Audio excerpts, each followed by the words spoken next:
Assalamualaikum warahmatullahi wabarakatuh. Perkenalkan saya Abi Ridha Hujatullah dengan nomor NIM 241000360040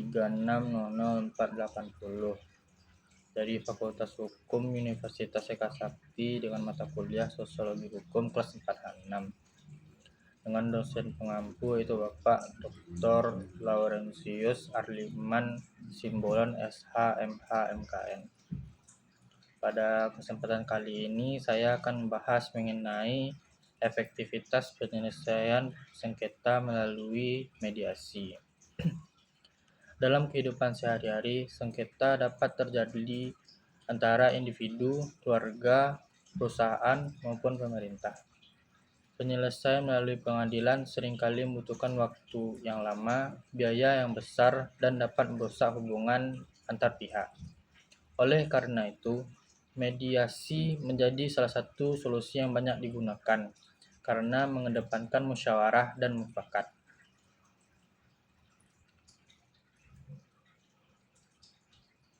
Pengertian sengketa dan mediasi. Sengketa, perselisihan mengenai hak atau kepentingan. Mediasi, yang pertama itu penyelesaian sengketa melalui perundingan. Yang kedua, dibantu pihak ketiga yang netral atau mediator. Yang keempat, mediator tidak memberikan putusan. Penjelasan. Mediasi merupakan proses penyelesaian sengketa dengan bantuan mediator yang bersifat netral. Berbeda dengan hakim atau arbiter, mediator tidak menentukan siapa yang menang atau kalah. Mediator hanya membantu para pihak menemukan solusi yang dapat diterima secara bersama. Dasar hukum mediasi di Indonesia. Yang pertama itu pasal 130 HIR dan pasal 154 RWG. Yang kedua, Undang-Undang Nomor 30 Tahun 1999 tentang arbitrase dan alternatif penyelesaian sengketa.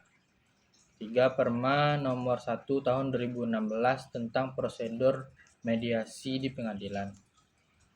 Indonesia telah memberikan dasar hukum yang kuat terhadap mediasi, bahkan sebelum perkara diperiksa di pengadilan. Hakim wajib mengupayakan perdamaian melalui mediasi. Hal ini menunjukkan bahwa negara mendorong penyelesaian sengketa secara damai. Tujuan dari mediasi. Yang pertama yaitu mencapai perdamaian. Yang kedua menghemat waktu. Yang ketiga menghemat biaya. Yang keempat menjaga hubungan baik. Kelima memberikan solusi yang saling menguntungkan. Tujuan utama dari mediasi bukan mencari siapa yang salah maupun siapa yang menang, melainkan menemukan penyelesaian yang saling menguntungkan antar dua belah pihak atau win-win solution. Dengan demikian, hubungan sosial maupun bisnis terhadap antar dua orang maupun antar instansi tersebut tetap dapat dipertahankan. Tahapan mediasi. Yang pertama, pengajuan mediasi. Yang kedua, penunjukan mediator. Ketiga, pertemuan awal. Keempat, perundingan. Dan terakhir, kesepakatan atau gagal mediasi. Proses mediasi dimulai dengan kesediaan para pihak mengikuti mediasi. Mediator kemudian memfasilitasi komunikasi hingga diperoleh kesepakatan antar dua belah pihak. Jika berhasil, hasilnya dituangkan dalam perjanjian tertulis atau hitam di atas putih yang dapat memiliki kekuatan hukum. Efektivitas mediasi. Pertama, itu cepat. Kedua, biaya lebih murah. Yang ketiga, rahasia. Yang keempat, fleksibel. Yang kelima, tingkat kepatuhan tinggi. Mediasi dianggap efektif karena rata-rata penyelesaiannya jauh lebih singkat dibandingkan proses litigasi. Selain itu, biaya lebih rendah, proses bersifat tertutup sehingga menjaga reputasi para pihak. Dan karena keputusan dibuat bersama, maka tingkat kepatuhan terhadap hasilnya cenderung lebih tinggi. Kelebihan mediasi. Yang pertama yaitu win-win solution. Yang kedua, hubungan tetap terjaga. Yang ketiga, prosesnya yang sangat sederhana. Yang keempat, tidak formal. Yang kelima, mengurangi beban dari pengadilan. Salah satu kelebihan terbesar mediasi adalah tidak menciptakan pihak yang menang maupun pihak yang kalah. Hal ini sangat penting dalam sengketa keluarga maupun bisnis yang hubungan jangka panjangnya perlu dipertahankan. Kekurangan dari mediasi. Pertama itu bergantung pada etikat baik antar pihak. Yang kedua, tidak semua perkara dapat diselesaikan dengan mediasi tersebut. Yang ketiga, tidak efektif bila salah satu pihak tidak mau kooperatif. Yang terakhir, dapat gagal apabila komunikasi antar dua belah pihak buruk.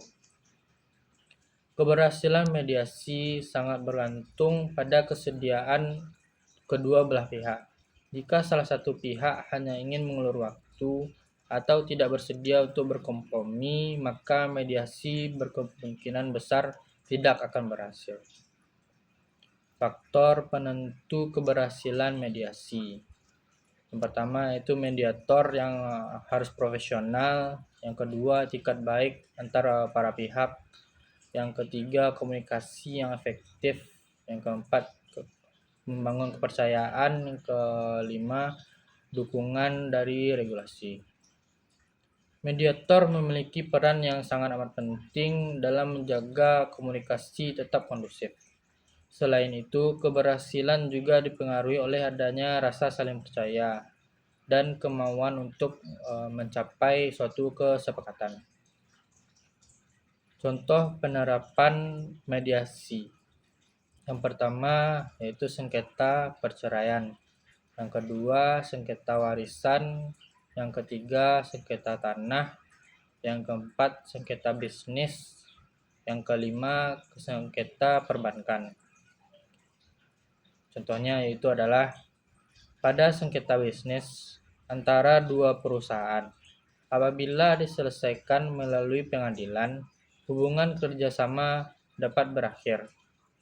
Namun, melalui mediasi, kedua perusahaan dapat menyusun kembali hak dan kewajiban masing-masing, sehingga kerjasama tetap masih bisa dapat berlangsung.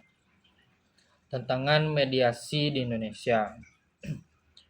Pertama, itu kesadaran masyarakat masih rendah akan literasi dari mediasi tersebut. Yang kedua, budaya litigasi yang masih kuat. Ketiga, jumlah mediator bersertifikat masih terbatas.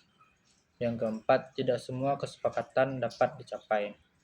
Walaupun mediasi memiliki banyak kelebihan, penerapannya di Indonesia masih menghadapi berbagai tantangan. Banyak masyarakat yang masih menganggap pengadilan sebagai satu-satunya jalan penyelesaian dari suatu sengketa. Oleh karena itu, diperlukan edukasi mengenai manfaat mediasi. Kesimpulan, mediasi merupakan penyelesaian sengketa yang efektif, cepat, murah, sederhana, dan rahasia, menghasilkan solusi yang menguntungkan antar dua belah pihak. Keberhasilan bergantung pada etikat baik dan kemampuan dari mediator yang profesional tentunya. Berdasarkan pembahasan tersebut, dapat disimpulkan bahwa mediasi merupakan salah satu metode penyelesaian sengketa yang efektif, khususnya dalam perkara perdata. Selain menghemat waktu dan biaya, mediasi juga mampu menjaga hubungan baik para pihak serta menghasilkan solusi yang lebih berkeadilan karena didasarkan pada kesepakatan bersama. Namun, efektivitas mediasi sangat dipengaruhi oleh etikat baik antar dua belah pihak dan profesionalisme sang mediator. Terima kasih atas perhatian Bapak. Apabila ada kekurangan dalam penyampaian saya mohon maaf. Terima kasih atas perhatiannya.